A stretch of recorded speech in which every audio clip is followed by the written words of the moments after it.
नमस्कार। Desert storm से मैं विमल शर्मा। डेजर्ट स्टॉर्म लेकर आ रहा है एक नई पेशकश, कहीं अनकहीं। ये कार्यक्रम जैसलमेर की महिलाओं के लिए प्रसारित किया जा रहा है।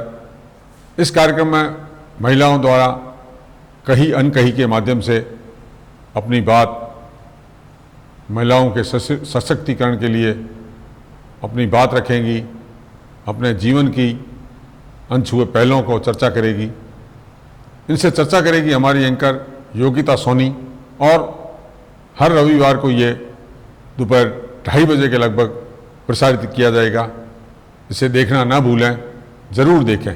बदल जाओ वक्त के साथ या वक्त बदलना सीखो। मजबूरियों का रोना छोड़ो, हर हाल में आगे बढ़ना सीखो।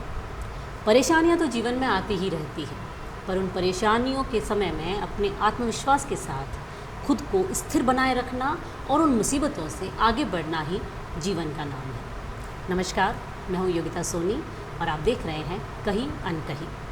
आज की हमारी सीरीज़ में आज की जो हमारी गेस्ट है, उन्होंने राह तो कुछ और चुनी थी, पर जीवन के फलसफों ने उनकी राह को बदल दिया।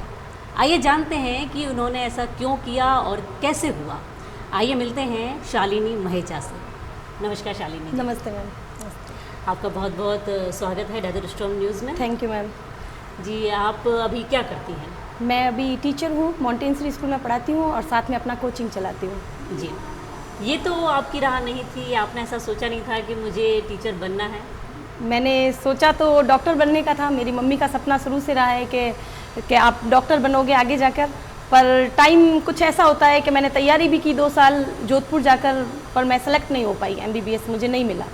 फिर मेरा वापसी हुई जैसलमेर की तरफ, तो मैंने ग्रेजुएशन के लिए गई मैं कॉलेज के दौरान मैंने कोचिंग भी की, केमिस्ट्री की। वहाँ से मुझे कहीं रास्ते में ही एक संजोग जैसे आप कह सकते हो, वहाँ से कोई एक ऑफ़र आ गया मुझे किसी गवर्नमेंट स्कूल में पढ़ाने का, गेस्ट फैकल्टी के रूप में। और वो एक ऐसा सब्जेक्ट था जो बहुत ही टफ़ था, जो मैंने 12th में उसको टफ़ माना था। पर मुझे ऑफ़र किया गया जब मेरा एक बार से तो हाँ निकल गया, पर मैं बहुत डरी थी कि शायद मैं पढ़ा पाऊँगी भी या नहीं पढ़ा पाऊँगी। फिर मैं डर के हाँ तो भर दिया, पर घर आके मैंने कहा, अपने टीचर को कॉल कर दिया जिन्होंने मुझे वही सब्जेक्ट पढ़ाया था। मैं फ़िज़िक्स की बात कर रही हूँ। तो कॉल किया कि सर ऐसी ऐसी बात है। तो सर ने कहा कि कोई दिक्कत नहीं है, आप जाओ पढ़ाओ, मैं हूँ ना, क्यों टेंशन ले रहे हो। पर हकीकत बताऊँ, मेरी एज भी उस वक्त ये नहीं थी कि मैं किसी बोर्ड के आगे लिख सकूँ। मैं खुद भी एक बच्ची थी, स्टूडेंट थी, पर फिर भी मैंने जाकर वहाँ पे फर्स्ट डे परफॉर्म किया। जो मुझे नॉलेज में था, जो मैंने 3 साल तैयारी की थी MBBS के लिए, जो एग्ज़ाम के लिए, वहाँ जाके मैंने देखा और बच्चे बहुत खुश हुए मेरे पढ़ाने के बाद। तो मुझे भी एक मोटिवेट मैं खुद हो गई उनसे। फिर काफ़ी दिक्कतें भी आती थी पढ़ाते वक्त, तो मैं सीधा घर आके सर से पूछती थी, सर आज बच्चे ने ये क्वेश्चन पूछ लिया। तो मैं अपडेट होती रही धीरे धीरे, और उन्होंने मेरी हेल्प की। और आज ये स्तर हो गया है कि मुझे 11th 12th का सब कुछ पता है कि बच्चा पूछेगा भी क्या, ये चीज़ हो गई। मतलब आप शुरू से आप टीचर बनना चाहती थी, लेकिन आपकी मम्मी का सपना था डॉक्टर बनने। तो वो जो मन था ना, वो अपने आप उस क्वालिटी को ले आता है कैसे भी करके। आपने वो 3 इडियट वाली बात को बता दिया कि अक्सर पेरेंट्स जो चाहते हैं, बच्चे वो नहीं चाहते। और होना भी यही चाहिए कि वही बने हम जो हम चाहते से हैं, या जो हम चाहते हैं बनना। और मतलब टीचर की जॉब की क्यों? डॉक्टर तो एक ज़्यादा रेपुटेड जॉब मानी जाती है बजाय कि टीचर के। पर मैं जब भी पढ़ी हूँ ना, मैंने खुद ने BSc किया है, MSc किया है, या 11th 12th किया है, तो मेरे लिए एक टीचर का दर्जा भगवान से कम कभी नहीं रहा। मतलब वो भगवान से भी ऊपर है। तो वो जो रेस्पेक्ट टीचर में मिल सकती है ना, वो शायद डॉक्टर के IAS में भी नहीं मिल सकती। आपने तो वो वही बात कर ली कि गुरु गोविंद दो खड़े का के लागू पाए, बलिहारी गुरु आपके गोविंदियो मिला है। सही बात है मैम। गुरु एक कुम्हार की तरह होता है, वही घड़ सकता है जी। तो इस फील्ड में आप आगे क्या करना चाहती हैं? आगे आपका क्या एम है? मेरा एम है, मैं गवर्नमेंट की तैयारी करना चाहती हूँ, गवर्नमेंट लेक्चरर की तैयारी करना चाहती हूँ। पर तैयारी इतनी हो नहीं पाती है क्योंकि मैं प्राइवेट सेक्टर में भी हूँ, कोचिंग चलाती हूँ, पर फिर भी मैं संघर्ष कर रही हूँ। आज मेरी शादी के बाद भी मैंने पूरी पढ़ाई मैंने अपनी शादी के बाद की है। मैं BSc फाइनल एग्ज़ाम भी मैंने शादी के बाद दिया है यहाँ तक। B.Ed भी बाद में किया है, MSc भी बाद में किया है, और टीचिंग के लिए तैयारी कर रही हूँ गवर्नमेंट के लिए। अभी तक का जो आपका है, मतलब आपने यहाँ तक का जो सफ़र किया है, इसका क्रेडिट आप श्रेय किसे देना चाहेंगे? श्रेय तो मैं शुरू से ही मोटिवेट तो अपनी मम्मी से हुई हूँ, क्योंकि वो खुद भी एक गवर्नमेंट टीचर है, और एक परिवार को साथ में लेकर जो संघर्ष उन्होंने किया है, जब उनके पास फैसिलिटी नहीं थी तो हमारे पास तो इतनी फैसिलिटी है तो हम क्यों नहीं कर सकते। तो मैं मोटिवेट तो उनसे हूँ, पर मेरे ससुराल वालों ने बहुत हेल्प की है इस चीज़ में। आगे जो सहारा देना होता है ना, वो मेरे हस्बैंड ने भी की और मेरे सास ससुर ने भी बहुत की हेल्प इस चीज़ में। आपको जैसे बच्चियाँ भी कई ऐसी मिलती होंगी जो 11th-12th के बाद कई बार सोचती है कि नहीं मैम अब हम आगे नहीं पढ़ पाएंगी, हाँ। या हमारे पेरेंट्स अब मना कर रहे हैं, या हमारी शादी की बात हो रही है, तो आप उस समय उन बच्चों को किस तरह से ट्रीट करती हैं? उनको मैं अपना ही उदाहरण देती हूँ और ऐसे किस्से काफ़ी हुए मेरे साथ। और मेरे हाथ से आप मानेंगे नहीं, 15-20 बच्चियाँ तो ये पीटीटी के एग्ज़ाम में भी सेलेक्ट हो गई और अभी भी जारी है, और कुछ की शादियाँ भी हो गई है और कुछ गवर्नमेंट जॉब भी लग गई है एसटीसी करते। फिर जैसे आप उनको ही मोटिवेट करती हैं, या आपको कभी ऐसा मतलब कोई इंसिडेंस हुआ कि आपको उनके पेरेंट्स से भी बात करनी पड़ी हो हाँ। कि नहीं आप इन्हें आप इस तरह से रुकिए मत पढ़ाई जी, की? कुछ के जैसे एंगेजमेंट के ऑफर, यहाँ समाज ऐसा ही है अपने जैसलमेर में, माहौल होता है कि 18-20 के होते ही नहीं है कि शादी की बात हो जाती है। मेरी खुद की भी 19 साल की उम्र में शादी हो गई थी, तो आधी पढ़ाई तो मैंने बाद में ही की है। तो मैं उनको यही कहती हूँ कि आज अगर मैं गवर्नमेंट में सेलेक्ट होने से थोड़ी सी भी कहीं अटकती हूँ तो उसका कारण कुछ ना कुछ जिम्मेवारियाँ बन जाती है कि करनी तो पड़ती है वो भी पूरी।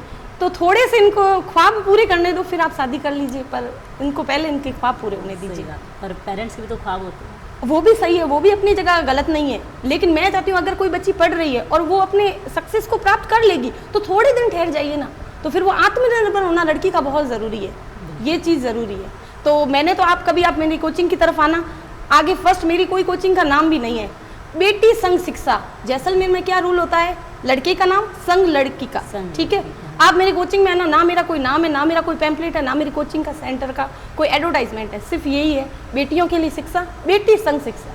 बस पहले पढ़ाओ फिर शादी।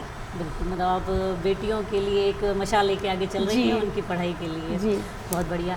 टीचिंग जैसे भी आपने कहा कि मैं गवर्नमेंट की तैयारी कर रही जी। हूँ, तो क्या आप अपनी प्राइवेट जॉब से संतुष्ट नहीं है, या आपको लगता है कि वहाँ कुछ कमी है? हाँ, थोड़ी कमी तो रहती है और मैं खुद भी सिक्योर होना चाहती हूँ। नहीं तो क्या होता है कि बच्चियाँ मुझे देख के मोटिवेट होती है और कल को ये भी कहीं ना कहीं सवाल आएगा, मैम आपकी गवर्नमेंट जॉब तो नहीं लगी। ये बात कहीं ना कहीं अखरेगी, जबकि मैं गवर्नमेंट से अच्छा कर रही हूँ। गवर्नमेंट में मैंने गवर्नमेंट के टीचर को देखा है, मैं सबकी बात नहीं कर रही, कुछ बहुत अच्छे टीचर भी होते हैं, लेकिन वो टाइम वो चाहकर भी नहीं दे पाते हैं, क्योंकि आज गवर्नमेंट की ये योजना है, उसमें जाओ उसमें जाओ, तो वो टीचर्स क्वालिटी में भी होते हैं फिर भी नहीं दे। तो मैं चाहती हूँ अगर मेरी गवर्नमेंट जॉब लग जाएगी तो मैं अलग से टाइम दे के उनको, अब मैं कह रही हूँ, अब आगे देखो भगवान का वो है भरोसा नहीं, क्या वो चाहता हम भी है। चाहते हैं, हम भी भगवान से हाँ। दुआ करेंगे आपकी बहुत जल्दी government thank you job ma'am, लग जाए। Thank you ma'am. जैसे आपने कहा सिक्योर हो जाते हैं, जब हम सिक्योर हो जाते हैं हाँ। तो कहीं आलस भी नहीं आ जाता है? हाँ, ये आपकी बात सही है एकदम, पर अभी तक मैंने इतनी जर्नी कर ली ना, तो मुझे कभी लगा नहीं कि मैंने आलस किया है। और अपडेट होती रही तो भगवान ना करे आगे ऐसा हो, पर ये चीज़ अगर मेरे में आ गई तो लगेगा मेरे को प्राइवेट ही ठीक थी। नहीं, आपके जैसे पर्सनल राय क्या है? आपको नहीं लगता कि एक सरकारी नौकरी और एक प्राइवेट नौकरी हम जब करते हैं तो कहीं ना कहीं सरकारी में हम निश्चिंत होके चेयर हाँ। पे बैठना, वो मार्ट साहब वाला वर्ड होता है ना कि हाँ सही सरकारी बात है। मार्ट साहब तो आराम से बैठे हैं, सही है। और प्राइवेट में वही तो हम बहुत ज़्यादा मेहनत करते मेहनत हैं। बहुत करनी पड़ती है, वो भी है, पर मैं सिक्योर होना चाहती हूँ। मेरी फैमिली भी देखती है कि दिन रात मेहनत कर रही है। अब जैसे आपने कोरोना वाला टाइम देखा होगा जी। क्या स्थिति होगी, तो उस वक्त थोड़ा सा लगता है कि इतनी मेहनत मैंने कर ली है तो एक बार सिक्योर तो हो जाऊँ, मैं ये कोरोना चाहती का टाइमिंग आपके लिए कैसा रहा था एज अ टीचर? वैसे मेरे लिए तो अच्छा ही रहा था, इतना बुरा नहीं रहा। बाकी कोचिंग सेंटर पे बैन थे, पर मैंने इस तरीके से 6-6 बच्चों को दूर दूर बिठा के अपनी तरफ से जो हेल्प हो सकती थी, ऑनलाइन PDF भेजना या 6-6 बच्चों को बुला के डाउट क्लियर करना, पर मैंने 2-3 साल पढ़ाई को रोका नहीं और उनको कैसे भी मोबाइल के जरिए डिजिटल माध्यम से कैसे भी करके उनकी पढ़ाई जारी रखी थी और पूरा तैयार किया था उन बच्चों को मैंने। आपको नहीं था कोरोना का टाइमिंग ऐसा था कि जिसमें मतलब होशियार, कमजोर हाँ। और कमजोर सब बच्चे सब घर के बच्चे और निकल बच्चे गए। बहुत खुश हुए थे कि हमारा रिजल्ट ये है। एक्चुअल में वो उनका रिजल्ट नहीं था, वो उनकी नींव को कच्ची कर रहा था पूरी तरीके से, पर वो चीज़ अब उनको फील हो रही है। अब कहते हैं मैडम हमें वो चीज़ें वापस बता दो क्या था, तो मैं उस वक्त कहती थी, मानते नहीं थे, पर वो भी सीखा उन्होंने, चलो बिल्कुल। अब वो उनको फील होता है। जी। वैसे आप हमारे शो के माध्यम से जैसलमेर की महिलाओं को क्या संदेश देना चाहेंगे अपनी तरफ से? मैं यही संदेश देना चाहती हूँ कि आप अपनी पढ़ाई को जारी रखें, चाहे कैसी भी परिस्थिति हो। आप अगर चाहो तो आप कुछ भी हासिल कर सकते हो। एक बार के लिए सोचते हैं कि ये नहीं होगा वो नहीं होगा, प्रॉब्लम सबकी होती है, कोई अकेले, मेरे प्रॉब्लम नहीं थी, आपके भी आएगी, लेकिन आपको कैसे मैनेज करना है आपको यही देखना पड़ेगा और ज़रूर आपकी मेहनत रंग लाएगी, क्योंकि भगवान सब देखता है। बिल्कुल, हमारा भी पर्पज़ यही है कि हम इस शो के माध्यम से उन महिलाओं को जो कहीं ना कहीं अपनी जीवन में हार मान चुकी है, अपनी समस्याओं से वो संघर्ष नहीं करना चाहती है, उन्हें कहीं ना कहीं एक मोटिवेशन मिले, उन्हें कहीं ना कहीं लगे कि नहीं हम भी कर सकते हैं।